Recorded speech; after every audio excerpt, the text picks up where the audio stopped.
Il y a des trahisons qu'on n'oublie pas. Aujourd'hui, il y a des députés français qui ont choisi de protéger un homme accusé de crimes contre l'humanité.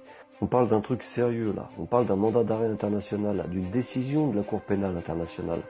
Et pourtant, nos représentants français ont préféré tourner le dos au droit international et à l'honneur de la France. Aujourd'hui, en commission des affaires européennes, les députés macronistes, les républicains et le Rassemblement national ont refusé de dénoncer l'accord d'association entre l'Union européenne et Israël.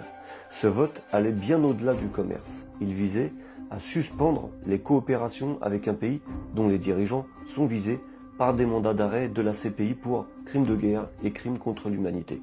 Résultat, ils ont choisi de ne pas bouger, de ne pas exécuter le mandat, de ne pas arrêter Netanyahou s'il venait en France. Et là, il faut le dire franchement, ils ont collaboré. Ils ont collaboré à la protection d'un homme accusé de GG.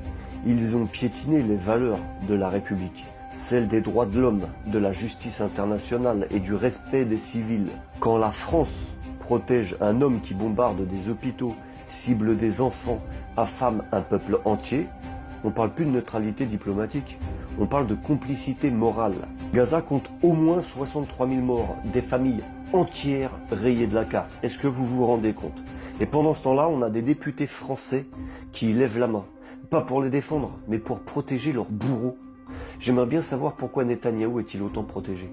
Qui tient les rênes en coulisses pour que même le droit international ne s'applique plus à lui en France? Dites-moi en commentaire, ça vous fait rien qu'on laisse parler ces gens en votre nom?